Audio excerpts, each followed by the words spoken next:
आखिर कैसे मारा गया था? वीर अभिमन्यु महाभारत का युद्ध केवल अस्त्र शस्त्रों का संघर्ष नहीं था, वह धर्म और अधर्म के बीच का महासंग्राम था। इसी महासंग्राम में एक ऐसा बालवीर था जिसकी आयु कम थी, पर साहस, शौर्य और त्याग असीम था। उस वीर का नाम था अभिमन्यु। अभिमन्यु महाबली अर्जुन के पुत्र थे और श्री कृष्ण की बहन सुभद्रा के इकलौते संतान। अभिमन्यु का जन्म ऐसे समय में हुआ जब संसार युद्ध की आग में जलने वाला था। कहा जाता है कि जब अभिमन्यु अपनी माता सुभद्रा के गर्भ में थे, तब अर्जुन उन्हें चक्रव्यूह भेदन की विद्या सुना रहे थे। गर्भ में स्थित अभिमन्यु उस विद्या को ध्यानपूर्वक सुन रहे थे, परंतु कथा अधूरी रह गई। इस कारण अभिमन्यु चक्रव्यूह में प्रवेश की विद्या तो जानते थे, पर उससे बाहर निकलने की विद्या पूर्ण रूप से नहीं जानते थे। यही अधूरी विद्या आगे चलकर उनके जीवन की सबसे बड़ी परीक्षा बनी। महाभारत युद्ध का 13वां दिन इतिहास का सबसे करुण दिन था। कौरवों की सेना लगातार पराजय झेल रही थी। दुर्योधन हताश और भयभीत था। उसने द्रोणाचार्य को सेनापति नियुक्त किया। द्रोणाचार्य अस्त्र शस्त्र विद्या के महान ज्ञाता थे। उन्होंने युद्ध में चक्रव्यूह की रचना की। चक्रव्यूह एक ऐसा घातक युद्ध विन्यास था जिसमें प्रवेश करना सरल पर बाहर निकलना लगभग असंभव था। यह विन्यास केवल कुछ ही महान योद्धाओं को आता था। यदि अर्जुन और कृष्ण उस दिन युद्ध भूमि में होते तो चक्रव्यूह निष्फल हो जाता। इसी कारण कौरवों ने एक चाल चली। अर्जुन को युद्ध क्षेत्र से दूर ले जाया गया। अब पांडवों की सेना चक्रव्यूह के सामने असहाय खड़ी थी। उसी समय अभिमन्यु आगे बढ़े। युवा अभिमन्यु युद्ध भूमि में अडिग खड़े थे।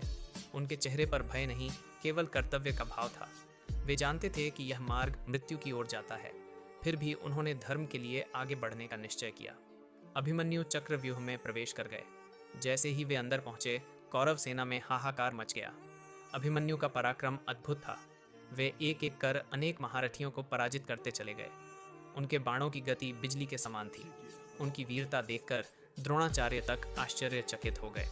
पूरा चक्रव्यूह एक युवा योद्धा के कारण डगमगा रहा था। परंतु जब कौरव धर्म पूर्वक उन्हें परास्त नहीं कर पाए, तब अधर्म का मार्ग अपनाया गया। एक साथ अनेक महारथियों ने अभिमन्यु को चारों ओर से घेर लिया। यह युद्ध के नियमों के विरुद्ध था। अभिमन्यु का रथ तोड़ा गया, उनका सारथी मारा गया। फिर भी अभिमन्यु रथ से उतरकर पैदल युद्ध करने लगे। उनके हाथ में जो भी अस्त्र आया, उन्होंने उसी से युद्ध किया। धनुष टूटा, बाण समाप्त हुए, तलवार टूटी, ढाल बिखर गई, लेकिन अभिमन्यु का साहस न टूटा। अंत में उन्होंने रथ का टूटा हुआ पहिया उठा लिया। उस पहिए से उन्होंने कई योद्धाओं को भूमि पर गिरा दिया। पूरा युद्ध क्षेत्र उस दृश्य को देखकर स्तब्ध था। एक बालक अकेला पूरी सेना से लड़ रहा था। अंततः अधर्म ने अंतिम वार किया। पीछे से उनके सिर पर प्रहार किया गया। अभिमन्यु घायल होकर भूमि पर गिर पड़े। उस अवस्था में भी उनका तेज कम नहीं हुआ, परंतु एक साथ अनेक योद्धाओं के प्रहार से अंततः अभिमन्यु वीर गति को प्राप्त हुए। जब पांडवों को इस घटना का ज्ञान हुआ तो पूरा शिविर शोक में डूब गया।